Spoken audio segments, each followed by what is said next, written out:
अवधूत चिंतन श्री गुरुदेव दत्त. श्री गुरुचरित्र पारायण दिवस पहिला. अध्याय 1 ते 7. अध्याय पहिला. मंगलाचरण. ओम श्री गणेशाय नमः. श्री सरस्वते नमः. श्री गुरुभ्यो नमः. श्री कुलदेवताये नमः. श्रीपाद श्रीवल्लभ श्री नृसिंह सरस्वती दत्तात्रेय सद्गुरुभ्यो नमः. हे ओंकार स्वरूप गणेशा, विघ्नहर्त्या, पार्वतीसुता, गजानना, तुला माझा नमस्कार असो. तू लंबोदर, एकदंत, शूर्पकर्ण इत्यादी नावाने प्रसिद्ध आहेस. तुझ्या हलणाऱ्या कानांपासून जो वारा निर्माण होतो, त्या वाऱ्याने तुझ्या सर्व भक्तांची सर्व संकटे दूर होतात. म्हणून तुला विघ्नांत, विघ्नहर्ता असे म्हणतात. तप्त सुवर्णाप्रमाणे असलेले तुझे मुख शोभून दिसते. उगवत्या सूर्याप्रमाणे असलेले त्याचे तेज सर्वत्र पसरते. संकटरूपी अरण्ये तोडून टाकण्यासाठी तू हातात परशु धारण केला आहेस. तू नागबंध म्हणजे सर्पाचा कमरपट्टा आणि सर्पाचे यज्ञोपवीत धारण केले आहेस. हे चतुर्भुज विशाल नेत्र विनायका, तू या विश्वाची सर्व संकटे नाहीशी करून त्यांचा सांभाळ करतोस. जे लोक तुझे चिंतन नामस्मरण करतात त्यांना कोणत्याही संकटांची बाधा होत नाही.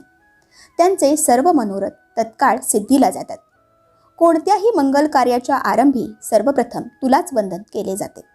हे लंबोदरा, गणेशा, तूच 14 विद्यांचा म्हणजे 4 वेद, 6 वेदांगे, पुराणे, मीमांसा, ज्ञानशास्त्र व धर्मशास्त्र यांचा स्वामी आहेस.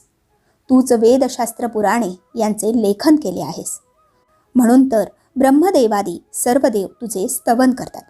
हे गणेशा, अजिंक्य, अवध्य अशा त्रिपुरसुराचा वध करण्यापूर्वी भगवान शंकराने तुझे स्तवन केले होते. हरी ब्रह्मादी देव कार्यारंभी तुलाच वंदन करतात. तुझ्या कृपेने त्यांना इच्छित गोष्टी प्राप्त होतात. हे कृपानिधी, गणनायका, हे मूषक वाहना, ओंकार स्वरूपा, दुःखहर्त्या विनायका, मला बुद्धी दे. जे लोक तुला वंदन करतात त्यांची कार्ये सिद्धीला जातात. हे गणेशा, तू कृपासागर आहेस. तू सर्वांचा आधार आहेस.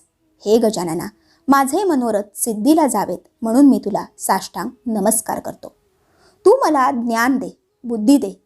हे गणेशा, तू शरण आलेल्यांना वर देणार आहेस. मी अज्ञानी आहे म्हणून तुला शरण आलो आहे. गुरुचरित्र लिहावे अशी इच्छा आहे. तुझी माझ्यावर पूर्ण कृपादृष्टी असावी व मी हाती घेतलेला ग्रंथ सिद्धीला जावा अशी माझी तुला प्रार्थना आहे. आता मी विद्यादेवता सरस्वतीला वंदन करतो. तिच्या हाती वीणा आणि पुस्तक असून ती हंसावर आरूढ झालेली आहे. तिला वंदन केले असता ज्ञानप्राप्ती होते. हे सरस्वती माते, मी तुला वंदन करतो. वेदशास्त्र पुराणे तुझ्याच वाणीने प्रकट झाली आहेत. माते, मला चांगली बुद्धी दे. श्री नृसिंह सरस्वती हे माझे गुरु आहेत. त्यांच्या नावात तुझे नाव असल्याने तू मला आदरणीय, वंदनीय आहेस. हे जग कळसूत्री बाहुलीप्रमाणे तुझ्याच प्रेरणेने असते. म्हणून तू मला या ग्रंथलेखनासाठी प्रेरणा दे. मला स्फूर्ती दे. मला विद्यादान दे. आता मी ब्रह्मा, विष्णू आणि महेश या त्रिदेवांना वंदन करतो आणि विद्यादान मागतो. भगवान विष्णू हा विश्वाचा नायक आहे. तो लक्ष्मीसह क्षीरसागरात वास्तव्य करतो. शंख, चक्र, गदा, पद्मधारी त्या नरहरी विष्णूने गळ्यात वैजयंतीमाला धारण केली आहे. पितांबरधारी तो विष्णू शरणांगतांना इच्छित वस्तू देतो. तो मोठा कृपाळू, दयाळू आहे. आता मी पंचमुख गंगाधर अशा शंकराला वंदन करतो. साक्षात जगन्माता पार्वती त्यांची पत्नी आहे. तोच या जगाचा संहार करतो म्हणून त्याला स्मशानवासी म्हणतात. व्याघ्रचर्म परिधान केलेल्या, सर्वांगावर सर्प धारण केलेल्या त्या शंकराला मी वंदन करतो. ज्याच्या मुखातून वेद निर्माण झाले त्या सृष्टीकर्त्या ब्रह्मदेवाला मी वंदन करतो. सर्व देव, यक्ष, गंधर्व, किन्नर, सिद्ध, साध्य, सर्व ऋषीमुनी, पराशर, व्यास, वाल्मिकी इत्यादी सर्वांना मी नमस्कार करतो. माझ्याजवळ कवित्व नाही. ग्रंथरचना कशी करतात ते मला माहीत नाही. मला मराठी भाषा नीट येत नाही. मला शास्त्रज्ञान नाही. म्हणून आपण सर्वांनी माझ्यावर कृपा करावी. माझ्या या ग्रंथलेखनास सर्वतोपरी मदत करावी. अशा प्रकारे सर्वांना विनंती करून मी माझ्या आईवडिलांना पूर्वजांना नमस्कार करतो. आपस्तंभ शाखेचे कौंडिण्य गोत्रात जन्मास आलेले सायनदेव हे आमचे मूळ पुरुष. साखरे त्यांचे आडनाव. त्यांचे पुत्र नागनाथ, त्यांचा पुत्र देवव्रत, देवव्रतांचे पुत्र गंगाधर हेच माझे वडील.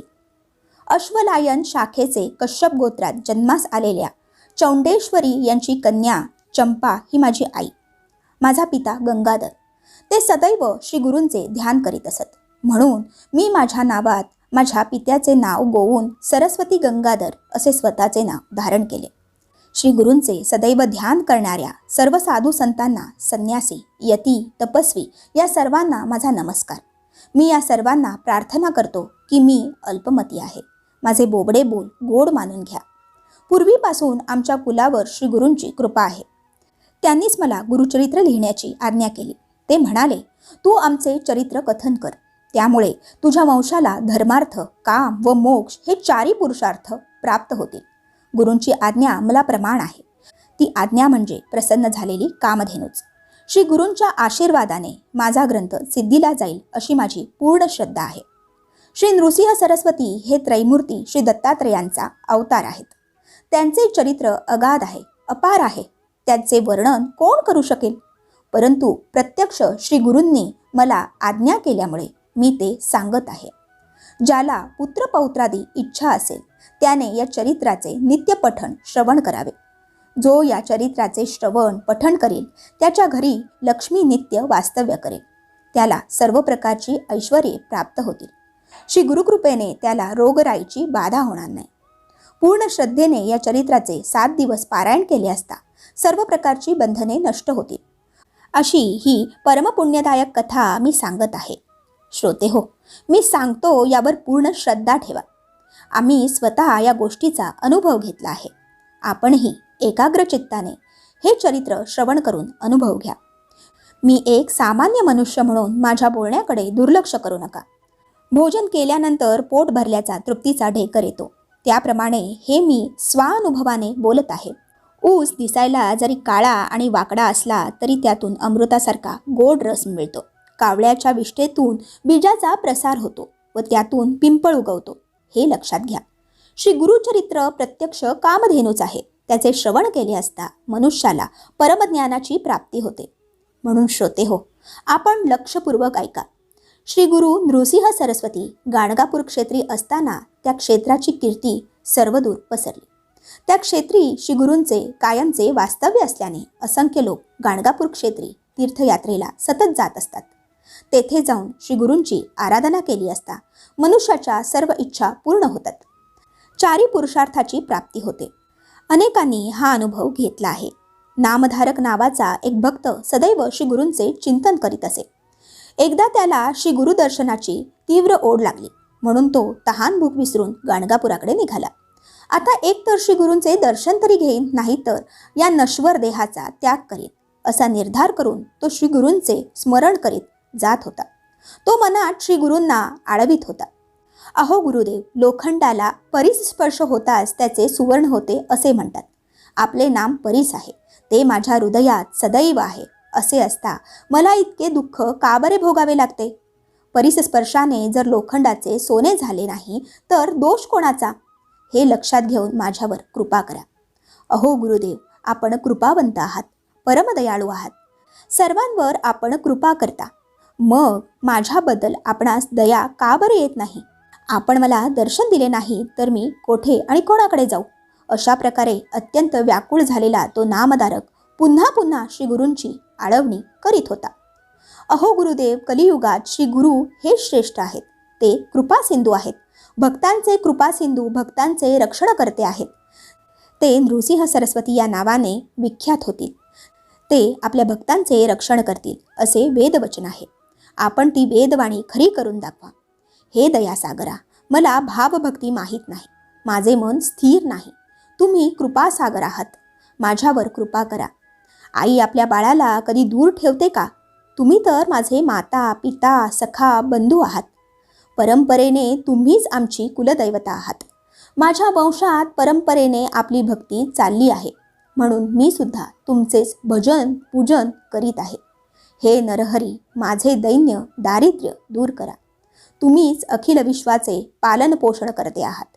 सर्व देवांचे तुम्हीच दाते आहात. मग तुमच्याशिवाय दुसऱ्या कुणाकडे काय मागणार? तुम्ही सर्वज्ञ आहात असे पुराणे सांगतात. मग माझ्या मनातील दुःख तुम्हाला समजत नाही का? बाळाला काय हवे आहे हे त्याच्या आईला लगेच समजते. मग मला काय हवे आहे हे तुम्हाला समजत नसेल का? घ्यावे तेव्हा द्यावे असे जर तुमचे मत असेल तर मला सांगा. दैत्य बळीने संपूर्ण पृथ्वी तुम्हाला दिली. त्याला तुम्ही पाताळ लोकात पाठविले. तुम्ही श्रीराम अवतारात विभीषणाला लंकेचे राज्य दिले. त्याने तुम्हाला काय दिले? ध्रुवाला तुम्ही अढळपद दिले. त्याने तुम्हाला काय दिले? श्री परशुराम अवतारी सर्व पृथ्वी निक्षत्रिय करून ब्राह्मणांना दिलीत. त्यांनी तुम्हाला काय दिले? केवळ तुम्हीच या जगाचे पालन पोषण करणारे आहात. मी एक सामान्य मशक तुम्हाला काय देणार? अहो, साक्षात महालक्ष्मी तुमच्या घरी रात्रंदिन पाणी भरीत आहे. असे असताना तुम्ही माझ्याकडे काय मागता? आणि मी तरी काय देणार? लहान बाळाला दूध पाजणारी आई त्याच्याकडे काय मागते? काहीच नाही. आधी देऊन मग देणाऱ्याला दाता असे कसे म्हणता येईल? सामान्य मनुष्य अगोदर काहीतरी सेवा घेतो व मग त्याचा मोबदला देतो. याला दातृत्व म्हणत नाहीत. मेघ जलवृष्टी करून तळी विहीर पाण्याने भरतो, मग तो त्याबद्दल काहीच मागत नाही, कुणाचीही सेवा घेत नाही. आता सेवेबद्दल बोलायचे तर आमच्या पूर्वजांनी अनेक वर्षे तुमची मनोभावे सेवा केली आहे. म्हणजे आमचे वडिलोपार्जित सेवारूपी धन तुमच्याकडे आहे. त्या बदल्यात तुम्ही माझा सांभाळ करा. तुम्ही असे केले नाही तर मीही हे सर्व संतांना सांगून तुमच्याकडून इष्टते जिंकून घेईन. खरे तर तुम्हाला काहीच कठीण नाही. मग माझ्याविषयी असे कठोर का वागता? मी तुमचा दासानुदास आहे. प्रल्हादासारख्या दैत्याचे तुम्ही कैवारी झालात. मग तुम्हाला माझी दया का येत नाही? मी असा कोणता अपराध केला म्हणून तुम्ही माझ्याशी बोलत नाही? आई रागावली तर बालक पित्याकडे जातो, पण पिता रागावला तर तो आईच्या कुशीत शिरतो. अहो गुरुदेव, तुम्हीच माझे आई वडील आहात. मग मी कोणाकडे जाऊ? तुम्ही अनाथ रक्षक आहात, म्हणून तुम्हीच माझे रक्षण करा. माझ्या बोलण्याने पाषाणालाही पाझर फुटेल. मग माझ्याविषयी तुम्हाला करुणा का येत नाही? त्या नामधारक शिष्याने अशी परोपरीने विनवणी केली असता कृपाळू गुरुनाथ त्याच्याकडे धावत आले. श्री गुरु येताच त्या नामधारकाने त्यांच्या चरणांवर मस्तक ठेवले. त्याचे मन शांत झाले. त्याने आपल्या मोकळ्या केसांनी त्यांच्या चरणांवरील धूळ झाडली. डोळ्यातील आनंदाश्रूंनी त्यांच्या चरणांवर स्नान घातले. त्यांची आपल्या हृदय मंदिरात स्थापना करून यथाविधी पूजा केली.